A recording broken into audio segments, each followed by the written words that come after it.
헤롯은 자기의 이복 동생인 헤롯 빌립의 아내인 이 헤로디아를 자기의 아내로 삼았습니다.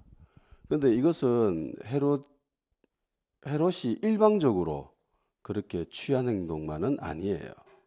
이것은 단순히 사랑 때문에 벌어진 일만도 아닙니다. 많은 사람들은 이것이 욕정의 눈이 먼 헤롯 안티파스의 그런 행태다라고 이야기하는데 그것은 아니에요. 그것만은 아닙니다. 왜 이런 일이 벌어졌냐면은 서로 간의 이해관계가 아주 희한하게 맞아떨어졌기 때문입니다. 헤롯 안티파스는 지난 시간에도 설명했지만은 얘는 사람들한테 왕이라고는 불려졌지만은 로마로부터 인정받은 정식 왕은 아니에요. 그래서 헤롯 안티파스는 유대인 백성들에게 인정받고 싶은 마음이 굉장히 많았습니다. 자기가 다스리는 백성들이 자기를 인정해주고 존중해주는 그것을 굉장히 원했어요. 그것은 자기 아버지인 헤롯 대왕도 마찬가지였지요. 그래서 헤롯 대왕이 자기의 정통성을 주장하고 싶어서 그 이전의 왕조였던 하스몬 왕조의 피가 흐르는 미리암 1세를 아내로 취했습니다. 거기서 태어난 아이가 아리스토블루스라고 하는 사람이었고, 그리고 그 아리스토블루스의 딸이 헤로디아예요. 그러니까 헤로디아에게는 유대 왕조의 피가 흐르고 있는 거예요. 그러니까 헤롯 안티파스 입장에서는 내 아내가 유대 왕조의 피가 흐른다 라고 하는 그 타이틀이 굉장히 탐이 나겠죠. 물론 자기 자신도 헤롯 대왕의 그런 피를 이어받았지만은 유대인들에게서 더 환심을 사기 딱 좋은 거는 하수몬 왕조, 그 왕조의 피가 흐르는 여인을 취하는 거죠. 그리고 헤로디아 입장에서는 헤로디아는 헤롯 안티파스보다 야망이 더 큰 여자였습니다. 정치적인 야망이 굉장히 강한 여자였어요. 근데 자기 삼촌인 헤롯 빌립한테 시집을 갔는데 얘는 별 볼 일이 없는 거예요. 권력 싸움에 밀려가지고 아주 구석에 처박혀가지고 그냥 일반 평민 비슷하게 살아가고 있거든. 그러니까 자기 마음에 차지 않는 거예요. 아무리 봐도 얘는 아니야. 그래서 딱 보니까 안티파스는 괜찮은 것 같아. 그래서 서로 간의 이해관계가 절묘하게 맞아떨어져서 둘이 해서는 안 되는 일임에도 불구하고 그렇게 불륜을 저지르고 결혼을 해버립니다. 이해관계가 너무나 잘 맞아떨어지는 아주 훌륭한 거래였죠. 단 한 가지 빼고.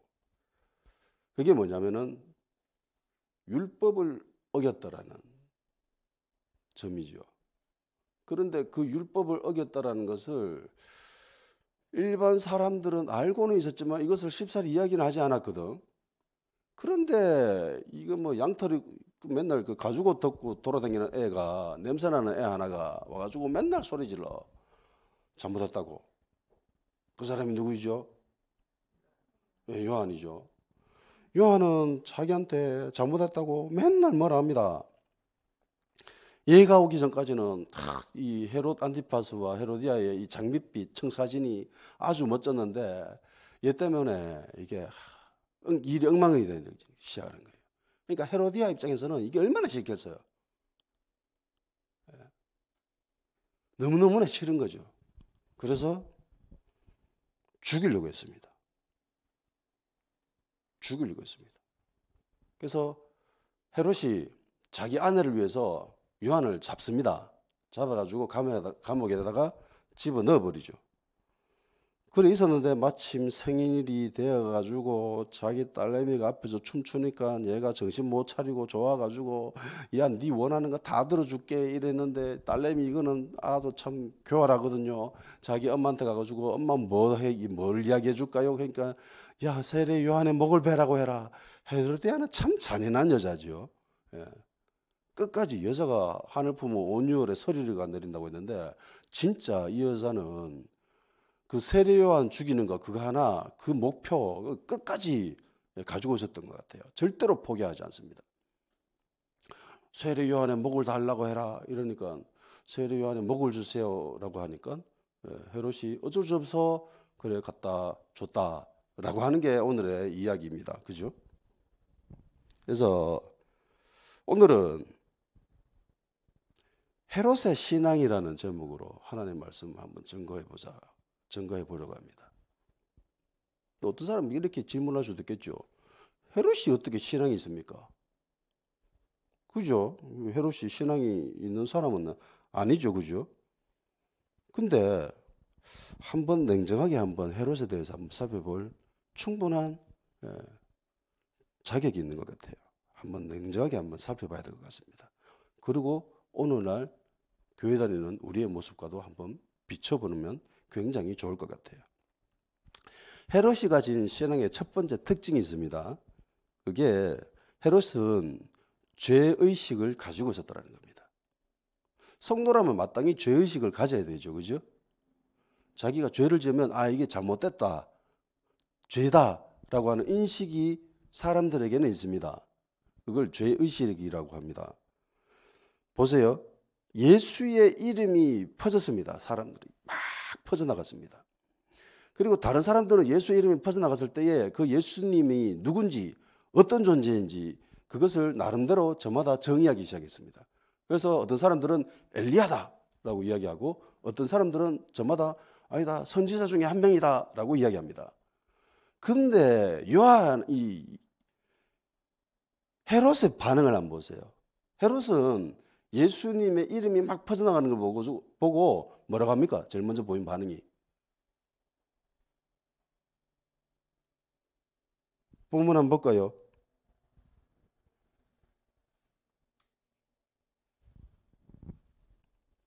첫 번째 반응이 뭡니까? 예수의 이야기를 딱 듣자마자 요한 이야기를 끄집어냅니다. 요한 이야기를.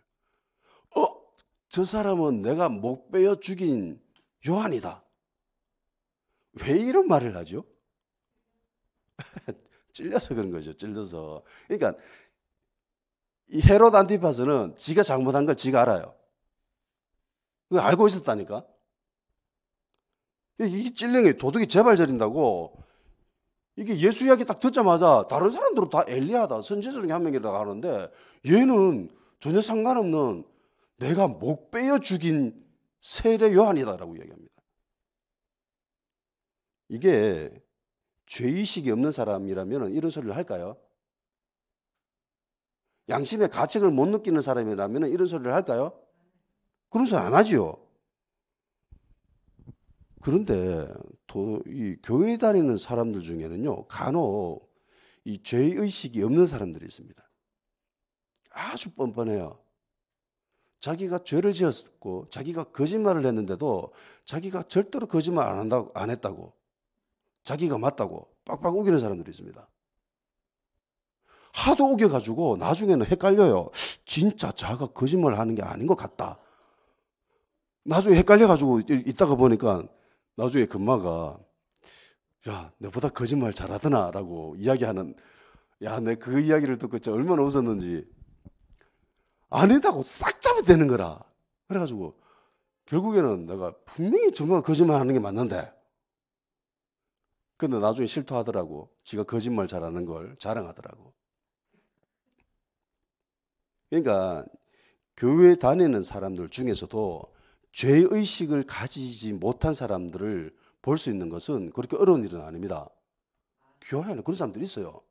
거짓말 했는데도 그걸 전혀 찔려하지 않는 사람들이 있어요. 세례 요한을 죽였다 그러잖아요. 지가 그래 내가 죽였다. 그 핑계 충분히 될 수 있잖아요. 내가 죽인 게 아니라 그 내 밑에 있는 애들이 죽였어. 나는 모르는 일이야. 나는 기억이 안 나. 그렇게 얼마든지 발뺌할 수 있는데 헤롯은 내가 목베어 죽였다라고 이야기합니다. 지가 목베어 죽였다라고 합니다. 예수 이야기 듣자마자 지가 찔려가지고 지 입으로 그냥 실토해요. 내가 목베어 죽인 요한이다.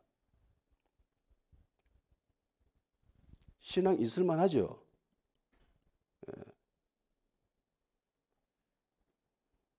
늘 마음 한 구석에는 이게 자리 잡고 있었던 거예요.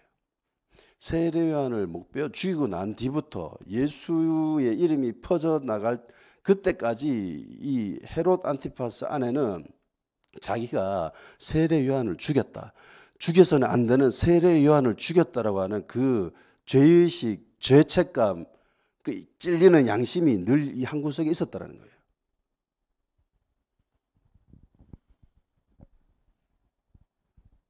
근데 교회 안에 교회 다니는 사람들 중에 이런 세례 그 헤롯 안티파스만큼의 죄의식을 가지고 있는 자, 죄책감을 가지고 있는 자, 양심을 속이지 않는 자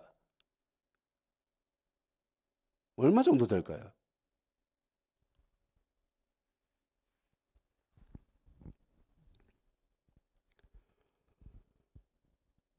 사랑하는 여러분, 우리는 죄의식을 가져야 됩니다. 내가 죄를 짓지 않는 사람 한 사람도 없어요. 그리고 본인이 죄를 지었을 때 이게 죄라는 것을 알아요. 본인이. 인간이라면, 양심에 화인 맞지 않는 사람이라면 그걸 압니다. 그리고 그리스도인들은 여기서 그쳐서는 안 되죠. 자기가 지은 죄를 가지고 주님 앞에 나가가지고 주님의 보혈로 깨끗하게 씻는 거예요. 요한 1서 1장 9절 말씀을 찾아서 읽어보도록 합시다. 요한 1서 1장 9절.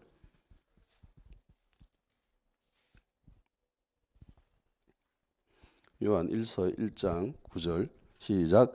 만일 우리가 우리 죄를 자백하면 그는 미쁘시고 의로우사 우리 죄를 사하시며 우리를 모든 불의에서 깨끗하게 하실 것이요. 아멘. 예수 그리스도의 보혈은 우리의 모든 죄와 불의를 깨끗하게 하십니다. 죄의식은 있어야지요. 그런데 마귀는 이것을 계속 정죄감을 불어넣어 주는데 사용합니다. 니 잘못했잖아. 니 잘못했잖아. 이거 죄를 지었잖아. 이러면서 하나님께 못 나가도록 방해를 하고 무슨 일을 할 때도 이 죄책감, 이 정죄감으로 인해서 앞으로 나아가지 못하게 만듭니다. 그런데 그리스도인은요, 이 죄책감, 정죄감 이것도 가져야 되지만은 이것보다 더 중요한 것은 주님께 나아가는 거예요.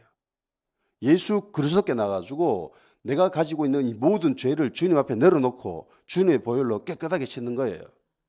헤롯은 이것을 하지 못했습니다. 헤롯에게는 이게 없었어요. 두 번째, 헤롯의 신앙의 특징입니다. 양다리 신앙입니다. 양다리 신앙. 이쪽에도 걸치고 있고 이쪽에도 걸치고 있고. 예. 세례 요한이 잡혀가지고 감옥에 갇히게 된 것은 뭐 때문이죠? 헤로디아가 원해서입니다. 헤로디아가 이 세례 요한을 원수로 여겼기 때문에 얘를 잡아가지고 감옥에 가둔 거예요. 헤로디아에게는 이런 권세가 없습니다. 이런 능력이 없어요. 오직 헤롯 안티파스에게만 있습니다. 그래서 감옥에 잡아 넣었습니다. 그런데 헤로디아는 요한을 감옥에 잡아 넣는 것이 목적입니까? 죽이는 거죠. 죽이는 게 헤로디아의 목적입니다. 그런데 세례 요한이 죽었어요? 못 죽였어요? 못 죽였어요. 왜요? 헤롯이 못 죽이게 막았습니다. 보호했다잖아요. 예. 그러니까 헤로디아의 요구를 적당한 선에서 들어주는 것으로 끝내버려요. 헤로디아는 요한을 죽일 수가 없었습니다. 헤롯 때문에. 왜냐하면 헤롯이 보호해줬거든요. 막아줬습니다.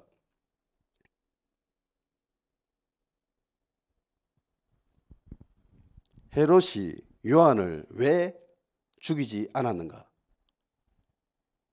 20절에 있습니다. 19절 20절 읽어봅시다. 시작. 헤로디아가 요한을 원수로 여겨 죽이고자 하였으되 하지 못한 것은 헤롯이 요한을 의롭고 거룩한 사람으로 알고 두려워하여 보호하며 또 그의 말을 들을 때에 크게 범인을 하면서도 달갑게 들음이러라. 아멘. 요한을 의롭고 거룩한 사람으로 알았답니다. 예. 알고 있었더래요. 그래서 안 죽였답니다. 그래. 요한은 의롭고 거룩한 사람이지 의롭고 거룩한 사람을 죽여서는 안 돼. 라고 하는 신앙이 헤롯에게는 있었다는 거예요. 헤로디아에게는 없었지만 헤로디아는 오로지 자기 목적을 위해서 그냥 아주 잔인하게 일을 진행할 수 있지만 헤롯은 그러지 않았습니다. 헤롯에게는 신앙이 있었어요. 의롭고 거룩한 사람은 죽여서는 안 된다라고 하는 그 사실을 알고 있었어요. 그래서 못 죽이게 막은 겁니다. 그러니까 헤롯 안티파스에게는요, 세상으로부터도 어느 정도 인정을 받고 싶고, 그리고 신앙인으로서도 어느 정도 인정을 받고 싶은 마음이 둘 다 있었습니다. 그래서 둘 다 만족시키는 선에서 자기 나름대로 타협을 점을 찾은 거예요.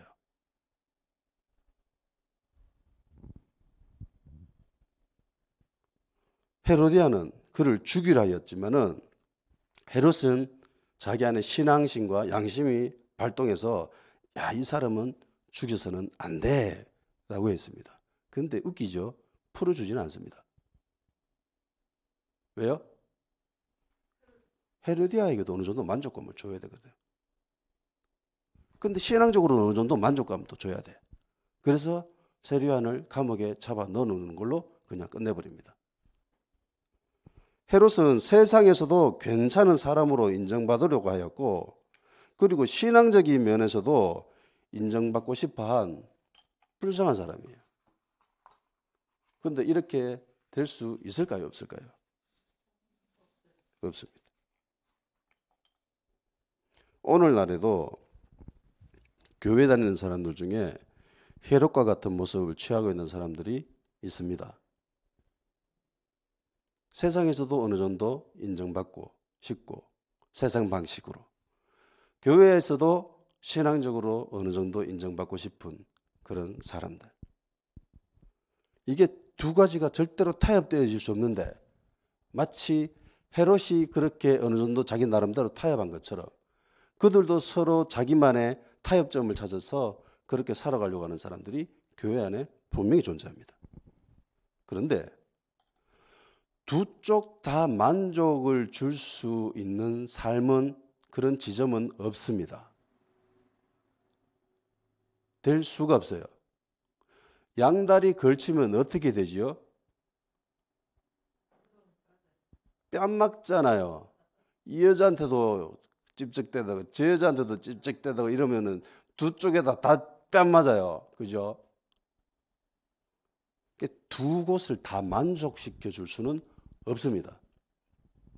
양다리 거치면 오로지 비극만이 있을 뿐입니다. 세 번째, 헤롯 신앙의 특징입니다. 회개가 없는 신앙입니다.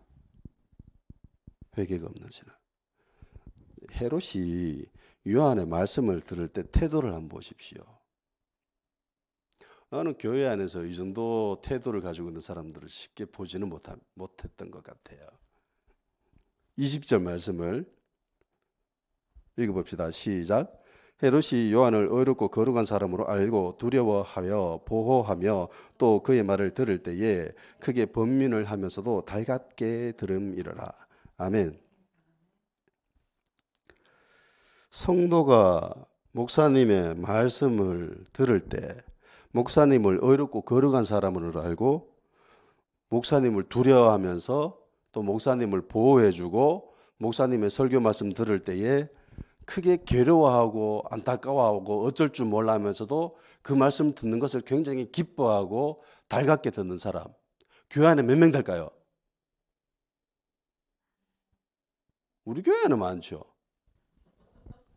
우리 교회에서는 대부분입니다. 근데 일반적인 보통의 교회에서 저는 이런 태도를 가지고 있는 사람들을 쉽사리 보지 못했습니다. 퍼센티지로 치면 한 30% 될까? 실제로 이래요. 왜냐면은요, 평상시 때는 괜찮아요. 근데 지금 헤롯이 요한으로부터 듣는 말씀이 어떤 말씀이에요? 정말 자기를 찌르는 말씀이잖아. 자기가 잘못했는 걸 콕 집어가지고 뼈 때리는 말씀이잖아요. 진짜. 그런데 그 말씀을 헤롯은 어떻게 받아들입니까? 기쁘게 받아들인대요. 괴로워하지만, 아파하지만, 자기가 잘못한 것에 대해서 굉장히 아파하지만은 그 말씀이 그래 맞아 내가 잘못했지 그러면서 기쁘게 받아들인대요. 달게 받아들인대요. 교회에는 이런 성도가 몇 명 있어요. 친은 설교할 때 저 목사가 나를 쳐? 이러면서 성도도 나도 저 목사를 칠 테야 이러면서 치는 그런 악한 성도가 교회에는 얼마나 많습니까? 그것 때문에 목사님 쫓아내고 그것 때문에 교회가 싸우고 갈라지고 그런 일들이 얼마나 많이 일어납니까? 비일비재로 일어나는 게 지금 현재 교회의 모습이에요. 헤롯만도 못한 신앙인의 모습을 가지고 있는 교회 다니는 사람들이 부지기수입니다. 근데 헤롯의 모습을 보세요. 얼마나 멋져요. 내가 볼 때는 멋져. 교회 안에 헤롯과 같은 그런 이 정도의 성도만 있었어도 교회 목회하는 거 재밌을 것 같아. 아주 행복할 것 같아요. 근데 저는 사회 가면서 이 정도 신앙의 모습을 가지고 있는 사람들은 그렇게 많이 보지는 못했던 것 같아요. 절반은 안 되는 게 확실합니다. 말씀 전하면 한 3분의 1은 자요. 관심 없어요. 3분의 1은 딴 생각하고 있습니다. 눈은 보고 있는데 저 눈은 나를 보는 게 아니야. 3분의 1 정도는 말씀을 듣고 거기 반응을 하는 사람들입니다. 요한의 설교 대부분은 헤롯 안티파스를 책망하는 설교예요. 근데 그것을 기분 좋게 받아들였답니다. 오늘날 교회 목사님의 말씀을 듣고 그 말씀이 자기 자신을 향한 책망의 말씀, 찌르는 말씀, 치는 설교 그것을 달갑게 들어줄 성도가 과연 몇 명이나 있을까요? 요즘은 특별히 치는 설교가 더 사라졌죠. 왜냐하면 이전 세대에서는 대부분의 교회가 개척교회였습니다. 개척교회라고 하는 것은 그 교회를 세운 그 목사님이 목회하고 있었어요. 그래서 그분들은 자연스럽게 치는 설교를 할 수 있었습니다. 그런 권위가 주어졌고 그런 카리스마가 있었습니다. 성도들은 그것을 겸허히 받아들일 줄 알았습니다. 그런데 지금 교회는 어떤 교회예요? 개척교회는 거의 다 사라졌죠. 개척한 목사님 세대들은 다 사라지고 후임 목사들입니다. 후임 목사들에게는요, 이런 치는 설교를 섣불리 할 수가 없어요.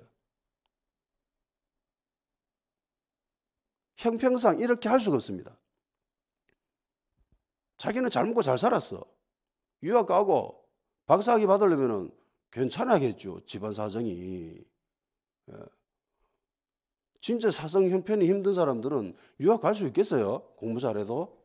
물론 하나님의 도우심으로 그렇게 할 수도 있겠지만 모든 사람들이 그렇게 할 수 있겠어요?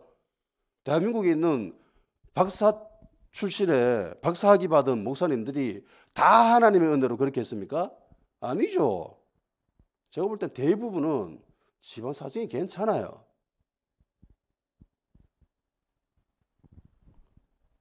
그러니까 그렇게 힘들게 살지 않았습니다. 그 반면에 개척교회에 섬겼던 그 성도들은 정말 힘들게 살아왔어요. 정말 살아있는 신앙을 가지고 있는 사람이에요. 그런데 후임 목사는 그런 신앙이 아니거든요. 살아있는 신앙이 아니에요. 야성의 신앙이 아니에요. 역경을 돌파해 나가는 그런 신앙이 아니라고. 그러니까 함부로 그렇게 하지를 못하는 거예요. 눈치 볼 수밖에 없습니다. 그래서 후임 목사님들의 설교 대부분은 굉장히 지적으로 흘러갑니다. 그리고 관념적으로 흘러가요. 그럴 수밖에 없습니다. 그러니까 이 땅에 치는 설교는 점점 사라지는 거죠. 성도가 싫어하거든요. 이 교회 아니면 교회 없나 이러면서 다른 교회 가버리죠. 개척 목사님의 뒤를 이은 후임 목사님들이 만일 치는 설교를 하게 되면요, 신변이 위험해집니다. 쫓겨나죠. 주변에 쫓겨나는 목사님들을 꽤 봅니다. 괜찮은 목사님들인데. 말씀을 들으면서 괴로워하지만 기쁘게 받아들이는 그런 성도들을 요즘 시대는 더 보기 힘듭니다. 유언처럼 만일에 치는 설교하면은 니만 치나 나도 칠 테다 이러면서 성도들이 대들죠. 그런데 여기서 정말 중요한 것은 헤롯은요, 말씀을 듣고 괴로워한 것으로 끝내버렸습니다. 그 말씀을 받아들이는 것으로 그냥 끝내버렸어요. 말씀을 단순히 듣고 괴로워하는 것이 회개가 아닙니다. 그죠?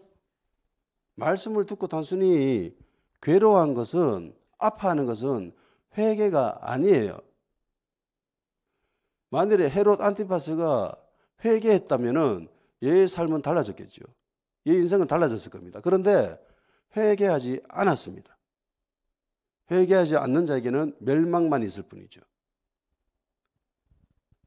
헤롯은 자기 잘못을 알았지만은 그 잘못을 세례 요한의 말씀을 듣고도 더 뼈저리게 체험하고 깨달았습니다. 그럼에도 불구하고 자기 잘못을 고치려고는 하지 않았어요. 헤롯의 가장 치명적인 실수가 여기 있습니다. 자기 잘못한 것을 어느 정도 알고 있었는데 세례 요한의 말씀을 듣고 그것을 더욱더 뼈저리게 체감합니다. 그런데 고치진 않아요. 만일에 회개했다면 세례 요한을 죽이지 않았겠죠.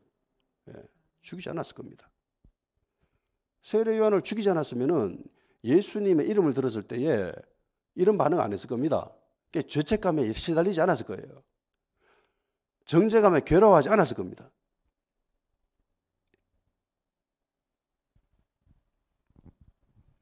법에 보면은 죄를 지으면은 그 죄를 묻는 기간이 정해져 있죠. 공소시효 지났다 이러면서 더 이상 수사 안 하지 않잖아요. 왜 그러냐면은 이 사람이 죄를 짓고 난 뒤부터 얼마나 괴로워했을까, 죄책감에 시달렸을까, 정죄감에 시달렸을까, 그것을 감안해서 그렇게 기간을 정해두는 거거든요. 그러니까 이 정죄감이라고 하는 것도 굉장한 큰 영향을 줘요, 사람에게. 일종의 심판이 된다는 거예요. 법도 그것을 감안을 한다는 겁니다. 세례 요한을 죽였다라는 그 정죄감, 죄책감, 그것이 얼마나 이 헤롯에게는 아픈 일이었겠습니까? 듣자마자 그래, 내가 세례 요한을 목 빼서 죽였는데 그 예수는 그 사람이 요한이야. 이렇게 반응할 정도로 정죄감에 시달렸거든요. 근데 회개했다면 이런 아파하는 이런 거는 더 이상 없었을 거죠. 근데 회개하지는 않았습니다. 말씀을 잘 듣는 것으로 온전해지는 게 아니라는 거예요. 말씀을 듣고 찔림이 있으면 그건 굉장히 좋은 거예요. 왜냐하면 회개할 수 있는 출발점이 되기 때문입니다. 회개는요, 말씀을 들었는데도 아무런 반응이 없는 사람들은 할 수가 없습니다. 베드로의 설교를 들은 유대 백성들이 그럼 우리는 어찌할꼬 이러잖아요. 말씀을 듣고 깨달았거든. 죄 없는 사람을 죽였다라는 거, 예수를 죽였다는 거, 그거 깨달음이 와가지고 그럼 우리 이제 어떻게 해야 돼? 라고 했을 때 그때 베드로가 뭐라고 합니까? 회개하라. 말씀을 듣고 찔림이 있다는 것은요, 그 자체로 온전해지는 게 아니에요. 그것으로 회개를 할 수 있는 시작이 되고 그 문을 열어주는 거기 때문에, 그렇기 때문에 중요한 거예요. 말씀을 듣고 찔림이 있으면 회개하는 데까지 나가야 됩니다. 그 회개가 우리를 온전하게 하고 그 회개가 우리에게 능력을 불어넣어 주는 겁니다. 네 번째 헤롯의 신앙의 특징이 있습니다. 그것은 체면 신앙입니다. 자기 명예 신앙입니다. 결국 요한을 죽여버리죠. 헤로디아가 그토록 죽이려고 했는데 그때마다 막고 보호해 줬는데 결국엔 죽여버립니다. 왜요? 26절에 기록하고 있습니다. 26절 읽읍시다. 시작. 왕이 심히 근심하라. 자기가 맹세한 것과 그 앉은 자들로 인하여 그를 거절할 수 없는지라. 아멘.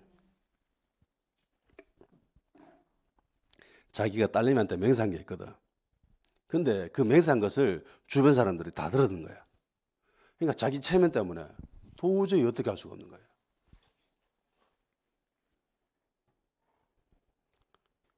의롭고 거룩한 사람을 죽여서는 안 된다. 이게 헤롯이 알고 있던 진리였습니다. 그리고 그 진리를 어느 정도 사수했지요. 그런데 헤롯에게 있어서 의의 길을 가는 것, 진리를 추구하는 것보다 더 중요한 게 있었습니다. 그게 자기 체면이었어요. 그게 자기 명예였습니다. 훨씬 더 소중했습니다. 체면 때문에 하는 신앙은요, 굉장히 위험합니다. 체면으로 신앙생활을 하는 사람, 자기 명예로 신앙생활을 하는 사람과 예수님 때문에 신앙생활을 하는 사람들은 평상시에는 동일하게 보입니다. 별 차이 없어 보여요. 그런데 언제 이것이 드러나냐면은 위급한 상황이 드러날 때, 이때 드러나는 거예요. 평상시라면은 이 헤롯의 모습을 보면은 이 헤롯 신앙이 꽤 괜찮죠. 그죠? 헤롯은 진리를 어느 정도 사수하는 사람이에요. 물론 세상에도 약간 한쪽 발을 딛고 있었지만은 뭐 대부분 성도들도 뭐 그렇게 살아가잖아. 교회 안에서 그렇게 살아가는 사람들도 엄청 많아요. 그러니까 눈으로 볼 때는 헤롯의 모습은 별 차이가 없어요. 온전한 그리스도인과 짝퉁 그리스도인과 차이가 별로 없어요. 그런데 결정적일 때, 위급한 상황일 때 정체가 드러납니다. 자기 체면 걸려 있으니까, 자기 명예가 딱 걸리니까 본색이 드러나잖아요, 헤롯이. 장로라는 체면 때문에, 목사라는 체면 때문에, 내가 이 교회에 어떤 존재인데, 어떤 인물인데 라고 하는 어떤 직책이나 타이틀 때문에 그렇게 하나님의 일을 하는 사람들이 있습니다. 겉으로 볼 때는, 평상시 때는 별 차이를 못 느껴요. 그런데 결정적인 위급의 상황이 되면은 체면 신앙인은 온 에너지를 자기 자신을 위해서 써버립니다. 그렇게 되면요, 그 일로 인해서 공동체가 받는 타격은, 데미지는 엄청납니다. 체면이 아니라 진리를 추구해야 되죠. 자기 명예가 아니라 하나님의 영광을 위해서 살아야죠. 오늘날 교회 안에 헤롯과도 같은 신앙인이 없다라고 말할 수 있을까요? 가끔씩 내 자신이 헤롯의 신앙인의 모습을 나타날 때가 있습니다. 그거는 누구도 헤롯의 신앙과 완전히 멀어져 있다라고 이야기할 수가 없는 것 같아요. 언제든지 틈만 나면 헤롯이 가지고 있었던 이 신앙의 모습이 우리 안에서도 나타납니다. 경계해야 됩니다. 기도합시다. 헤롯 신앙에서 벗어날 수 있도록, 잘못된 정죄감에서 벗어나 보혈 우리를 깨끗게 하여 주시옵소서. 양다리 신앙에서 벗어나 주님만 기쁘시게 하는 자 될 수 있도록 주여 도와주시옵소서. 말씀이 나를 찌를 때에 말씀을 온전히 받아들이고 회개할 수 있는 그런 복을 우리에게 더하여 주시옵소서. 사람 눈치 보는 체면신앙 버리고 온전히 주님만 바라보며 하나님께 영광 올려드리는 그런 신앙인이 되게 하여 주시옵소서라고 다 같이 기도하는 시간 가지도록 합시다.